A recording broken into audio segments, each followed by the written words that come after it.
You might be asking yourself, why am I sitting in a tree? There's just something wholesome about being in a tree. It's a reminder of days gone by, better times when I was a kid and I didn't worry about things. I didn't worry about what I was doing with my life or what I was going to do with my life. I wasn't worried about accomplishing anything. I wasn't worried about achieving anything. After all, when you're a kid, everything is an achievement. Everything is an accomplishment. Everything is just worthy of celebration. And we lose that. I'm trying to get that back. But the lessons learned throughout life, the lessons pushed upon us, the requirements of society to be a productive member of society. It causes us to lose sight of what living is really about, what existing is really about.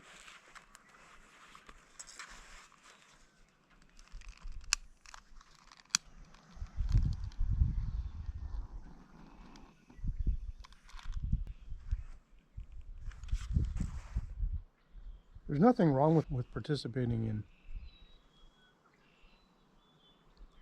society.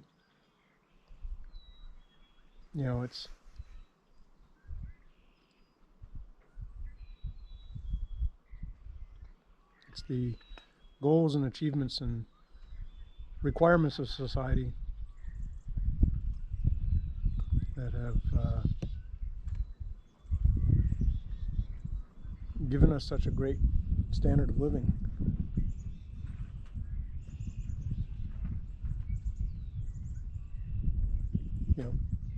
The whole thing falls apart.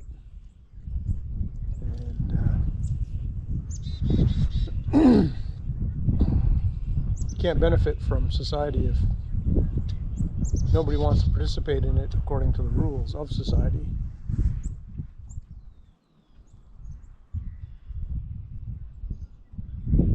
I just figure that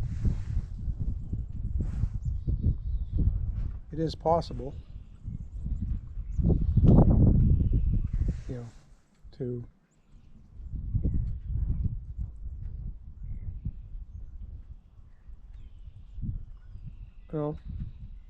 exist on the fringe.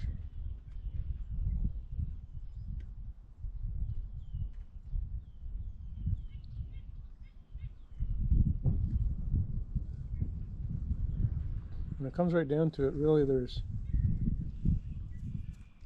only those three necessities of life or existence.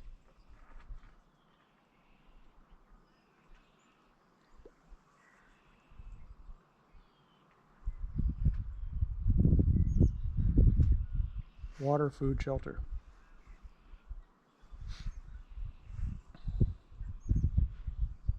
And those three things are so easy to achieve nowadays.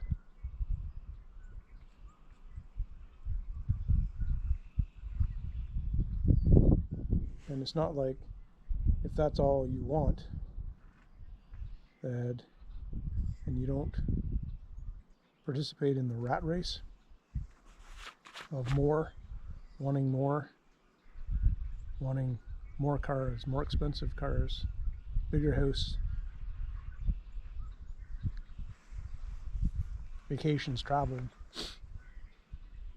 all the things, all the trappings, as I would see it, of society. If that's what you want and that makes you happy, then great.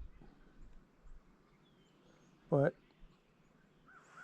if you're finding that that's not or finding that it's not actually giving you any happiness, then Why do you keep doing it?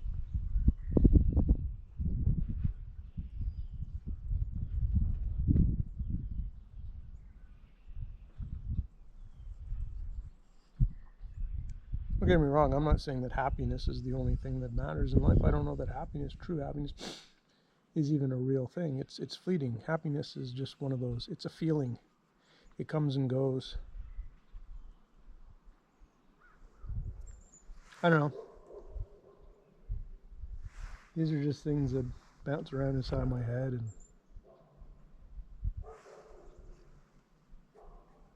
it's good to verbalize them, to vocalize them, and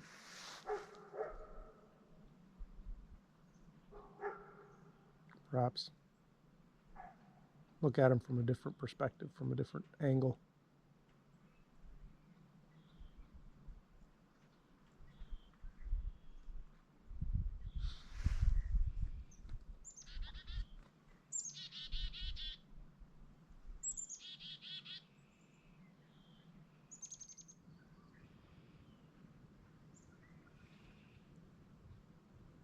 Is there any value in any of this?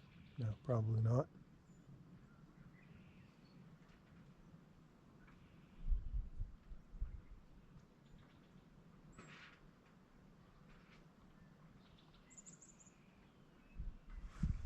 Not even sure it really matters to me.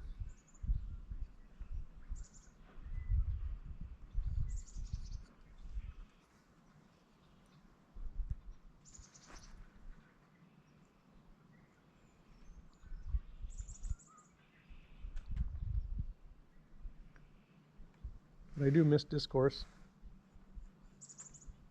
I feel like there was a time in my life where I could have conversations with people. Like actual conversations, quality conversations where each of us listened to the other and responded to what the other was saying.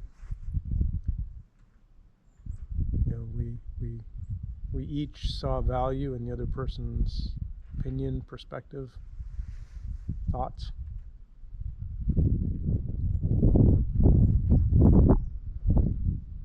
Did we agree with it? Not necessarily. In fact, I would say that the better conversations happen when you don't agree.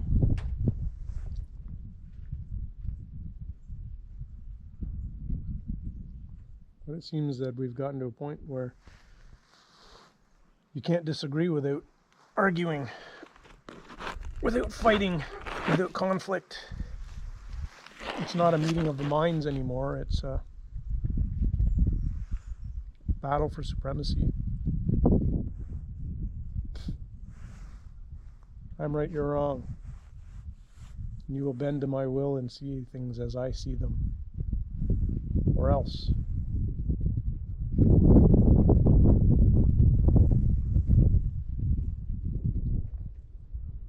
That's where things really went sideways, is when your else became such an easy thing to achieve.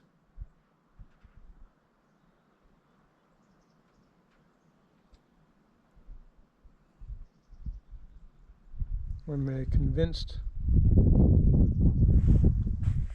a generation of people that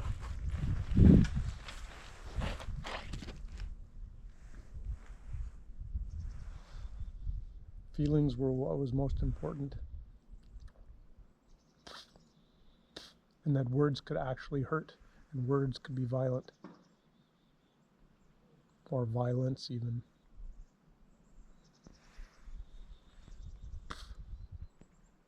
That by me telling you something that you disagreed with, something that went against your worldview, was me perpetrating violence against you.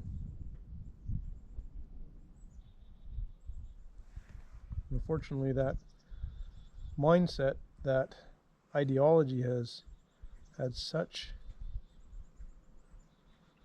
a powerful influence on our society that even people that genuinely don't believe that or feel that, they're still afflicted by the rules, the new rules that came with it to govern discourse.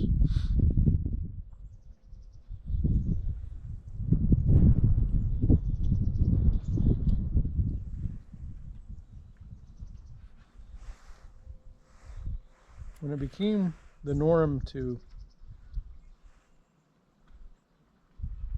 instead of listening to the person you're having a conversation with, instead of listening to their thoughts as they express them to you, you simply thought about what you wanted to say when they were done.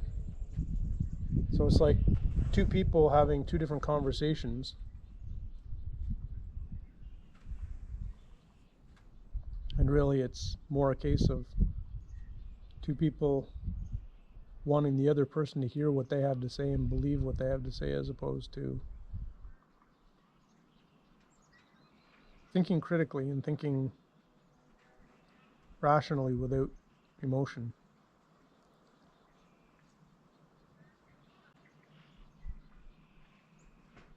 Emotion's a death blow to all conversations. As soon as one person gets emotional in a conversation, the conversation it's done. You can no longer have rational thought.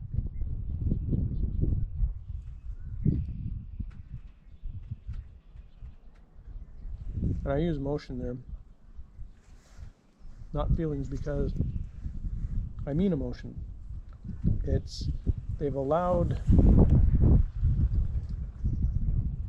I believe, fear to take over. It's generally always fear.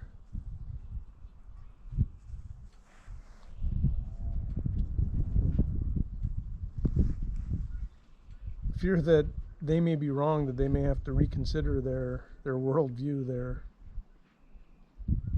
belief system. And that's tough because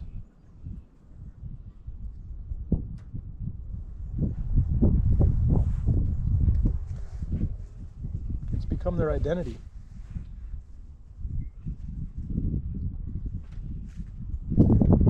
It's who they are.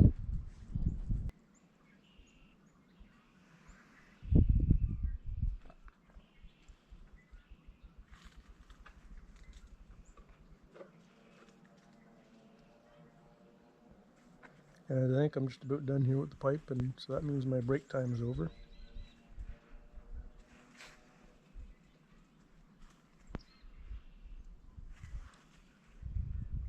If you like that pipe, it's just an applewood bowl with a staghorn sumac stem. Very basic. Very simple. Not necessarily the best design, but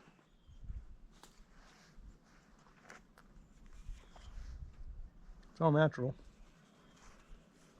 Anyways, if you like that, and you think you might be interested in one, I'm thinking of doing a giveaway. If I can manage to get to 500 subscribers. I'm thinking maybe 3 of these I'll give them away. Otherwise, I'm also thinking about selling them. You would get 3 stems with an applewood bowl. If you are interested, just let me know in the comments, or check out the channel, and there's a contact email there, I guess. I don't know how that works. Yeah, time for me to get back to work.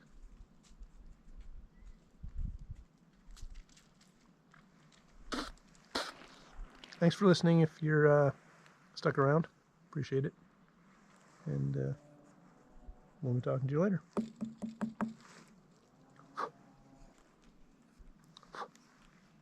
Take care.